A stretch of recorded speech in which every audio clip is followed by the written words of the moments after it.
ఇప్పుడు మనతో పాటు సిపిఎం రాష్ట్ర కమిటీ సభ్యులు బండారి రవికుమార్ గారు ఉన్నారు. వారిని అడిగి తెలుసుకుందాము. అయితే సార్, బీజేపీ ప్రభుత్వము మూడోసారి అధికారంలోకి వచ్చింది. తెలంగాణ పట్ల బీజేపీ తెలంగాణ కొత్త రాష్ట్రం ఏర్పడింది. కొత్త రాష్ట్రం ఏర్పడిన తర్వాత బీజేపీ కేంద్రంలో అధికారంలోకి వచ్చింది. అయితే దాన్ని విభజించిన వాళ్ళు కాంగ్రెస్ వాళ్ళైనా బీజేపీ వాళ్ళే తర్వాత పవర్లో ఉన్నారు కాబట్టి వాళ్ళ బాధ్యత తెలంగాణ పట్ల చాలా ఎక్కువ. కొత్త రాష్ట్రం కాబట్టి వెనుకబడిన ప్రాంతాలు ఎక్కువగా ఉన్న రాష్ట్రం కాబట్టి ఈ రాష్ట్రాన్ని డెవలప్ చేయాల్సిన అవసరం. కొత్త రాష్ట్రం వెనుకబడ్డ ప్రాంతాలు ఎక్కువ ఉన్నాయి, వాళ్ళకి బాధ్యత ఎక్కువ ఉంటుంది. కానీ ఈ కాలంలో తెలంగాణ పట్ల బీజేపీ సౌత్ తల్లి చూపంటామా చిన్న చూపంటామా చాలా దారుణంగా వివరిస్తాం. ఏ ప్రాజెక్టులు కూడా ఇవ్వలేదు. ఐఐఎం కానీ ఐటీఐఆర్ కానీ లేకపోతే ఇండస్ట్రియల్ కారిడార్ కానీ మూతబడ్డ కేంద్ర ప్రభుత్వ రంగ సంస్థల్ని తెరిపించే దాంట్లో కానీ ఏం చేయలేదు. ఉదాహరణకు చెప్తాను, ఐటీఐఆర్ అనేది మనకు చాలా తెలియదు. అది వాళ్ళ యొక్క వాగ్దానాల్లో ఉన్నాయి. అంటే వెనుకబడ్డ ప్రాంతాలను అభివృద్ధి చేయడం కోసం ప్రభుత్వాలు కొన్ని బాధ్యతలు ఉంటాయి. ఇక్కడ ఎంప్లాయ్మెంట్ జనరేట్ చేయాలి. అదేవిధంగా ఇండస్ట్రియల్ కారిడార్ ఇక్కడ నుంచి నాగపూర్, హైదరాబాద్, అదే హైదరాబాద్ హన్మకొండ ఇట్లాగా డెవలప్ చేయాలి. హన్మకొండలో ఇప్పుడు వాళ్ళు కాచిపేటలో రైల్వే ఫ్యాక్టరీ, కోచ్ ఫ్యాక్టరీ పెడితే అక్కడ పెడతామని చెప్పారు, ఆయన కూడా పెడతారు. ఆదిలాబాద్లో సిమెంట్ ఫ్యాక్టరీ కేంద్ర ప్రభుత్వ రంగ సంస్థ, బీజేపీ వాళ్ళు 98లో ఉన్నప్పుడే దాన్ని పోతేశారు. ఇప్పుడు వెనకబడ్డ ప్రాంతం కదా, బాగా వెనకబడ్డ ప్రాంతం, అది అక్కడ దాన్ని డెవలప్ చేస్తే కనుక, దాన్ని తెరిపిస్తే కనుక ఆ ప్రాంతం మొత్తం అభివృద్ధి అయింది. కానీ ఈ రోజు వరకు కూడా సిసిఐని తెరిపిస్తాము అని చెప్పి హామీ ఇచ్చి ఎంపీ ఎన్నికల్లో గెలిచి ఈ రోజు వరకు కూడా సిసిఐ గురించి మాట్లాడారు. అట్లనే ఆదిలాబాద్ నుంచి హైదరాబాద్ వచ్చే దాంట్లో మధ్యలో మహారాష్ట్ర నుంచి రావాలి రైలు. అలా రావాల్సినటువంటి అవసరం లేకుండానే షార్ట్ కట్లో రూట్ ఉంది. ఆ రూట్లో రైల్వే లైన్ వేయాల్సిన అవసరం ఉంది. దాని మీద కూడా వాళ్ళు ఏమాత్రం శ్రద్ధ చూపెట్టింది. ఇంకా హైదరాబాద్ సిటీలో ఏదైనా కొన్ని మెట్రో ప్రాజెక్టులకి డబ్బులు ఇవ్వచ్చు. హైదరాబాద్లో ఏ మెట్రో కూడా వాళ్ళు డబ్బులు ఇవ్వాలి. రెండోది, ఒక జాతీయ ప్రాజెక్టు ఆంధ్రప్రదేశ్లో పోలవరం ప్రాజెక్టుకి జాతీయ హోదా ఇచ్చినట్టుగా తెలంగాణ రాష్ట్రంలో కూడా పాలమూరు రంగారెడ్డి ఎత్తిపోతల పథకం చాలా పెద్ద ప్రాజెక్టు. దానికి వాళ్ళు జాతీయ హోదా ప్రకటించి దానికి నిధులిస్తే తెలంగాణ ప్రజల మీద భారం తగ్గుతుంది. ఎందుకంటే తెలంగాణ నుంచి కేంద్ర ప్రభుత్వానికి చాలా పెద్ద మొత్తంలో డబ్బులు పోతున్నాయి. మన దగ్గర నుంచి రూపాయి పోతే వాళ్ళు మనకి ఖర్చు పెట్టేది కావాలి.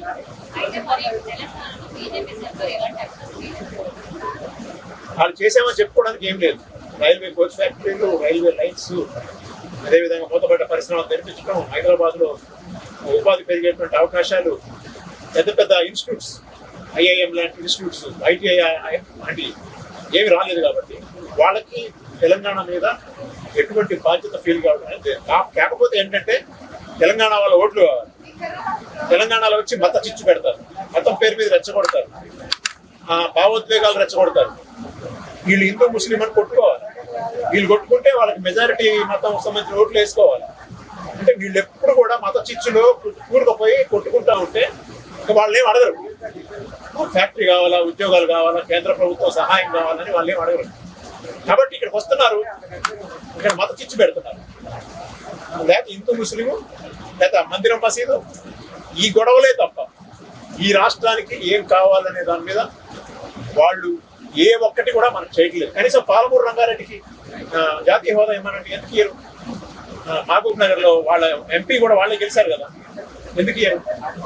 8 పార్లమెంట్ సీట్లు గెలిచారండి వాళ్ళు. ఈ రాష్ట్రంలో అధికారంలో ఉన్న కాంగ్రెస్ పార్టీ 8 పార్లమెంట్ సీట్లు గెలిస్తే ఈ రాష్ట్రంలో అధికారంలో లేని బీజేపీ పార్టీ 8 పార్లమెంట్ సీట్లు గెలిచింది.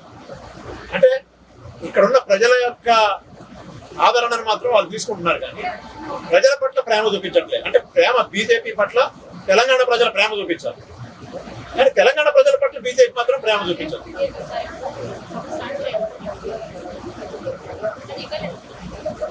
కూడా హామీ నెరవేరుస్తుంది.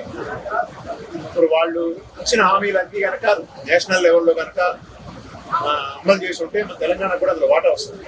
సంవత్సరానికి 2 కోట్ల ఉద్యోగాలు, 10 ఏళ్లలో 20 కోట్ల ఉద్యోగాలు వచ్చినాయి.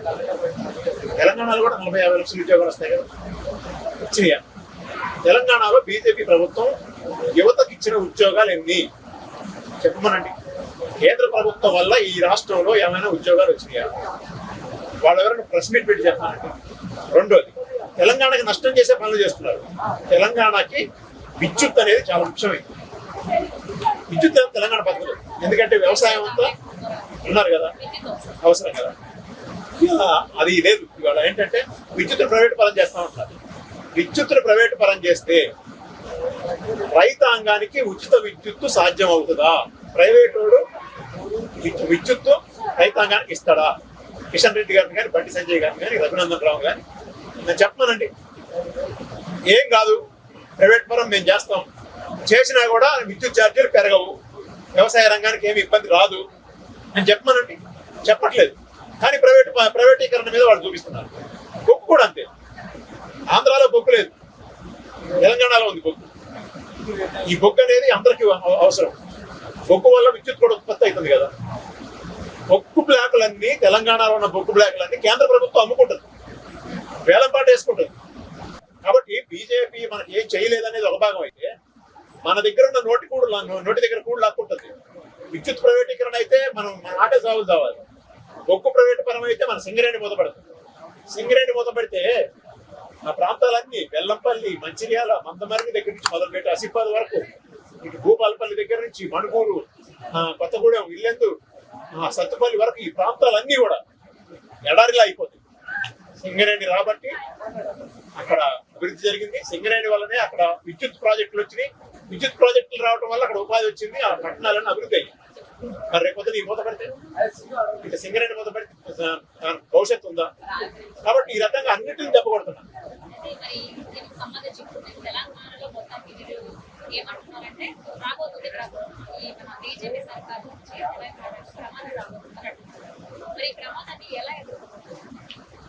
ఇక్కడ ఉన్నటువంటి రాజకీయ పార్టీలన్నీ మా తెలంగాణకి అన్యాయం జరగకూడదు, మా ప్రజలకు అన్యాయం జరగకూడదు, మాకు అన్యాయం చేస్తే రాజకీయ పార్టీలకు అతీతంగా అందరం ఏకమవుతాం, మా రాష్ట్ర ప్రయోజనాలు అనేది ఈ రాష్ట్రంలో ఉన్న రాజకీయ పార్టీలు సోయి ఉంటారు. రోజు కొట్టుకుంటారు, కొట్టుకోండి, అదే పని. ఓకే, కేంద్రం ఒక పక్కన అన్యాయం చేస్తుంటే, సింగరేణి తీసేస్తుంటే, ఎలక్ట్రిసిటీ తీసేస్తుంటే, రైల్వే ప్రాజెక్టులన్నీ దివాళా తీపిస్తూ ఉంటే, అన్ని రకాల ఇబ్బందులు పెడతా ఉంటే, మనకు రావాల్సినటువంటి నిధులు రాకపోతే, జాతీయ హోదా ఇవ్వకపోతే అన్ని రాజకీయ పార్టీలు ఏకం కావాలి కదా. ఏకమై కాంగ్రెస్, బీఆర్ఎస్ ఏకం కావాలి కదా. మేము కోరుకున్నది ఏంటంటే, సిపిఎం పార్టీలో వామపక్షాలు ఉన్నాయి, CPI, CPIML, CPM, new democracy, Prajapantha, అనేక పార్టీలు. వీళ్ళందరూ ఒక తాటి మీదకి వస్తారు. తెలంగాణ అంటే అన్ని విభేదాలు పక్కన పెట్టి వామపక్షాలన్నీ ఏకం కావడానికి సిద్ధంగా ఉంటారు. మేము అడుగుతున్నాం, బీఆర్ఎస్, కాంగ్రెస్, మీరిద్దరు తెలంగాణ ప్రజల కోసం, తెలంగాణ రాష్ట్రం కోసం ఒక్క తాటి మీదకి, మీ మీద రాజకీయ అభిప్రాయాలు ఎన్ని తేడాలని ఉండని, మీరు కొట్టుకోండి, తిట్టుకోండి, మీకు 24 గంటలు ఆ పని చేసుకోండి, మీకు అదే ఇష్టమైంది. కానీ మనకు రావాల్సిన వాటా మనకు దక్కడం కోసమైనా కలుస్తారా, కలవరా? మీరు కలవకపోతే మేము కలపడం కోసం ప్రయత్నం చేస్తాం అనేటువంటి మా ప్రయత్నం అయితే సిపిఎం పార్టీగా ఖచ్చితంగా ఈ రాష్ట్రానికి జరిగే అన్యాయాల మీద రాజకీయ భేదాభిప్రాయాలని పక్కన పెట్టి ఏకం కావాలంటున్నాం. అవసరమైతే రాబోయే కాలంలో ఈ రాష్ట్ర మహాసభ తర్వాత కార్యాచరణ పథకం తీసుకొని వాళ్ళందరూ మన దగ్గర కూడగట్టేదానికి ప్రయత్నం చేస్తాం. ఆ రకంగా తప్ప ఈ తెలంగాణ న్యాయం జరగదు, మనకి రూపాయి రాదు అనేటువంటిది మనం గమనంలో పెట్టుకోవాలి. మనకి ఏంటంటే ఈ మత కలహాలు, గొడవలు ఇక్కడ రాబోయే కాలంలో ఇక హైదరాబాద్ లో కూడా ప్రశాంతత ఉండదు. హైదరాబాద్ వాళ్ళు ఇచ్చింది ఏమీ లేదు, కానీ హైదరాబాద్ లో మాత్రం మత కలహాలు వస్తాయి. హైదరాబాద్ అభివృద్ధి ఏమైపోతుంది? హైదరాబాద్ బ్రాండ్ దెబ్బతింటది కదా.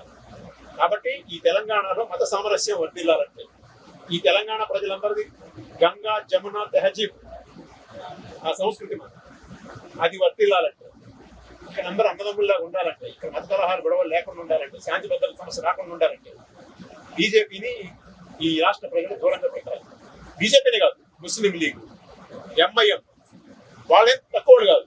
బీజేపీతో కూడా వాళ్ళు కూడా సమానమైనటువంటి వాళ్ళే. ముస్లిం మతోన్మాదమైన, మైనారిటీ మతోన్మాదమైన, మెజారిటీ మతోన్మాదమైన ఈ రెండు కూడా తెలంగాణ శత్రువులే. కాబట్టి ఈ రెండింటిని కూడా దూరం పెట్టాలి.